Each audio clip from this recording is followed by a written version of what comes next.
सहनशीलता क्षमा दया को तभी पूजता जग है, बल का दर्प चमकता जब उसके आगे जगमग है। जोहार झारखंड, नमस्कार। लाइव इंडियन गार्ड से मैं केतकी। 8 मार्च को अंतर्राष्ट्रीय महिला दिवस मनाया जाएगा। एक वो दिन जो पूरा का पूरा महिलाओं के हाथों में होता है। सरकारें महिलाओं को सशक्त दिखाने के लिए कई क्षेत्रों में पूरे क्षेत्र की बागडोर महिलाओं को सौंप देती है। उस एक दिन में लगता है जैसे दुनिया बड़ी ही सुंदर है, लेकिन 365 दिन का वो एकमात्र ऐसा दिन होता है जब कुछ वैसा लगता है। 364 दिन नारी कैसे जिंदगी जीती है, नारी की दिनचर्या कैसी होती है, वो आप जानते हैं। आपने माँ को देखा होगा, बहन को देखा होगा। खैर, अंतर्राष्ट्रीय महिला दिवस की बात निकली है तो आपको बता दूं, आज BBMKU कैंपस में हूँ और यहाँ पर वीरांगनाओं का सम्मान किया गया है। पेशे से ये कवित्री हैं, लेकिन शिक्षिका भी है। जी, शिक्षिका भी हैं। और ये तो खैर बाय प्रोफेशन है, लेकिन एक महिला जन्मजात वीरांगना होती है। जन्म से लेकर मौत तक अपने परिवार पर आने वाले हर संकट को सबसे पहले झेलती है। आज कवित्रियों का यहाँ पर सम्मान हुआ है और आइए बात करते हैं देवघर से आई एक कवित्री से, उनकी कहानी जानते हैं। सबसे पहले नमस्कार मैम। हाँ, नमस्कार मैम, परिचय जानना चाहूँगी। मेरा नाम संध्या रानी है जी। मैं देवघर में कार्यरत हूँ जी और चतरा जिला से बिलोंग करती हूँ। ओके मैम, देवघर में क्या करती हैं फिलहाल आप? देवघर में मैं UHS वार्ड नंबर 6 में शिक्षिका के रूप में कार्यरत हूँ। ओके मैम, एक चीज़ जानना चाहूँगी। पहले तो अभी की फीलिंग्स क्या हैं? आज सम्मानित हुई आप जोहार कलमकार मंच के द्वारा। देखिए, जोहार कलमकार मंच के द्वारा मैं सम्मानित हुई, इसके लिए तो सबसे पहले जोहार कलमकार मंच को मैं बहुत बहुत धन्यवाद देती हूँ। जी। और मेरी फीलिंग्स की मुझे सम्मान दिया जा रहा है और कल मैं सम्मानित नहीं थी जी। कल मैं अपमानित थी। ऐसा कुछ मतलब क्या बोला जाता है, इसमें कोई कंपैरिजन नहीं है। जी जी जी। तो ये जो सम्मान कर रहे हैं, दरअसल वो बहुत खुश हैं और उनकी खुशी में मैं शरीक हूँ। जी। और यदि सम्मान मैं अपने अस्तित्व को मैं खुद न दूँ तो शायद दुनिया वाले कभी दे ही नहीं। जी। तो मैं हर दिन खुद को सम्मानित करती हूँ। Okay, great great great madam. Ma'am, एक चीज़ और जानना चाहूँगी। लोग कहते हैं पितृसत्तात्मक रवैया समाज में आज भी है, इस पर क्या कहेंगी? ऐसा कोई शब्द जो है अभी समाज में एग्जिस्ट करता है, बदलाव की ज़रूरत है या अब इक्वालिटी आ गई ही है? इक्वलिटी अलग अलग तरीके से लोग अलग अलग नज़रिए से देखते हैं जी। कि कैसी इक्वलिटी चाहिए। क्या हमें लड़कों की तरह जीन्स पैंट पहनना चाहिए? क्या हमें लड़कों की तरह भागना चाहिए? लड़कों का अस्तित्व, उनका वजूद उनका है, हमारा अस्तित्व, हमारा वजूद हमारा है। लेकिन बहुत सारी जगहों पे जहाँ भेदभाव किया जाता है वहाँ अवश्य बदलाव होना चाहिए और बहुत जगह बदलाव हो रहे हैं। और मैं मानती हूँ कि एक जगह जो कतई बदलाव नहीं हो रहा है, जिसकी ज़रूरत है कि हमें सम्मानित किया जाता है। होता है ना कि एक नवरात्र आया, देवी का मंडप सजा दिया गया है, पूरा सब आरती है, ये कर रहे हैं, और फिर अगले बार जब गाली देने की बात आएगी तो सबसे पहले वही माँ और वही बहन पहले आता है। जब तक ये समाज से ये मानसिकता नहीं जाएगा कि जब हम गाली यूज करते हैं तो वो माँ और बहन शब्द को हटा दें तो मेरा सबसे बड़ा सम्मान होगा। ये आपकी खुशी में हम शरीक होने आए हैं। जी। सच पूछें, जब मैं अपने अंतर्द्वंद से मैं जूझती हूँ तो लगता है कि ये अभी ख़त्म नहीं हुआ है। और यदि हमारे युवाओं को या हमारे पितृसत्तात्मक व्यवस्था को ये लगता है कि मैं माँ बहन की गालियों के साथ अपने आप को सशक्त महसूस करता हूँ, तो ये उनकी बहुत बड़ी भूल है। जी जी।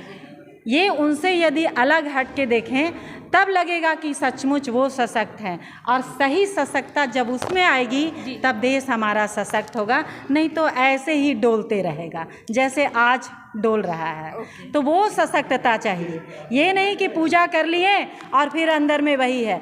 ऐसे किसी को तो देवी का पूजा करने का अधिकार ही छीन लेना चाहिए। जब आप अपने मन से ये कर रहे हो तो फिर पूजा मत करो ना। एक काम करो, या तो माँ बहन लगा के गाली दो या फिर पूजा करो, दोनों काम मत करो। ये दोहरी जो मानसिकता है ना, ये हटनी चाहिए। ये और कहीं ना कहीं हमारे जैसी माएँ बहुत जगह जब हम देखते हैं तो जो छोटे बच्चे होते हैं, बेटा और बेटी, ये फ़र्क कभी कभी उसका बीजारोपण हम खुद ही करते हैं। हमारी यहाँ बेटियाँ हैं तो बड़े शौक से उनको बुलाते हैं बेटा, ये मेरा बेटा है बेटा। क्यों भाई, बेटी है तो बेटी है, क्यों वो बेटा है? बेटा का वजूद बेटा है, बेटी है तो बेटी है। ये हम माएँ भी कहीं कहीं शर्मिंदगी महसूस कराती हैं कि तुम बेटा हो, मतलब कि बेटी कमज़ोर होती है, बेटा अच्छा होता है, इसलिए मैं तुझे बेटे से सम्मानित कर रही हूँ। आप बेटी को बेटी ही बुलाएं, बेटा को बेटा ही बुलाएं। हर उन बेटों को माँ बहन का सम्मान करना सिखाएं कि आपका उनके साथ में क्या रिश्ता है, आप उनसे कैसे जुड़ते हो, कैसे हम लोग एक दूसरे के बिना समाज में कुछ है ही नहीं। क्या सिर्फ लड़के रहेंगे तो समाज रहेगा? क्या सिर्फ लड़कियां रहेंगी तो समाज रहेगा? सशक्त होने का मतलब क्या है कि कहने का मतलब तो ये नहीं है ना कि सभी महिषासुर हैं और सभी देवी दुर्गा हैं। सशक्तता तो ये नहीं है ना। पुरुष या पुरुष के समाज को मैं कभी नहीं नकारती, उनके साथ मुझे चलना, उनकी पार्श्विकता को नकारती हूँ, है ना। उनकी पौरुष के बल पे हमारा देश आगे बढ़ेगा, उसमें हमारा बेटा भी है, हमारे भाई भी है, हमारा पति भी है, लेकिन ये नहीं कि उसमें जब पार्श्विकता आती है उस पार्श्विकता से संतलिप्त पुरुष को मैं नकारती हूँ। तो ये डिफरेंस को लेकर हम यदि सशक्तिकरण की बात करते हैं तो लगता है कि सशक्तिकरण, और सशक्तिकरण की बात क्यों करना? सशक्त थे, इसको याद करना है, इसको लाना है। जी जी जी, बात नहीं करनी है। मैम, महिला दिवस मनाना चाहिए क्योंकि इसमें वो महिलाएं भी हैं जो खेतिहर महिलाएं हैं, जो दिन भर खेत में अपना जीवन गुजार देती हैं, पूरा जीवन उनका इसी में कटता है, उन्हें पता भी नहीं है कि कोई महिला दिवस नाम का कुछ वैसा दिवस मनाया जाता है। ऐसे में क्या महिला दिवस मनाए जाने की ज़रूरत अभी भी बाकी है, या कुछ लोग कहते हैं कि अब पुरुष कमज़ोर हो रहे हैं, पुरुष दिवस मनाना चाहिए? देखिए, ये जब दिवस में जब जोड़ा जाता है कुछ चीज़ों को जी, तो दिवस में कुछ चीज़ों को छोड़ा भी जाता है ना। जैसे ही एक चीज़ जुड़ता है तो एक चीज़ छूटता है। ये एक शाश्वत प्रक्रिया है। हम जोड़ते हैं या घटाते हैं, कुछ भी करते हैं, कुछ जोड़ते तब हैं जब कहीं से कुछ घटा देते हैं, है ना। कुछ जुड़ा, उनको जानना है, लेकिन हम जब जान गए हैं कि आज महिला दिवस है, हमारे अंदर क्या बदलाव हो गया? क्या हम हमारा कल का काम का प्रेशर मतलब दुगनी गति से होगी? क्या अलग से कल मेरी ऊर्जा कम थी, आज मेरा ऊर्जा ज़्यादा हो गया? अच्छा तो है एक तरह से कि वो किसी एक दिवस में बंधी भी नहीं है, वो इस खुशी के साथ है कि मेरे लिए तो हर दिवस है। और जब हमारे लिए एक दिवस जोड़ा जाता है, इसका मतलब हमें ये एहसास कराया जाता है कि कल परसों आपका दिवस नहीं था, तो ये हमारा हर दिन हमारा दिवस है। जी जी जी, तो मनाया जाना चाहिए। देखिए, यदि किसी चीज़ों को बताने के लिए कुछ दिवस मनाया जाना चाहिए जी। कभी इकट्ठे कुछ बताने के लिए, कुछ मोटिवेट करने के लिए, किसी उदाहरण को रखने के लिए, किसी को प्रेरणा देने के लिए कुछ दिवस मनाना जाना चाहिए, लेकिन एकदम से दिवस के द्वारा ही सब कुछ संभव है ये जरूरी नहीं है। तो पुरुष दिवस का वक्त अभी नहीं आया है। हमारे लिए जो महिला दिवस मना रहे हैं वो पुरुष ही तो हैं। हाँ, तो उनके लिए यदि क्या महिलाएं अपना दिवस खुद मनाएंगी?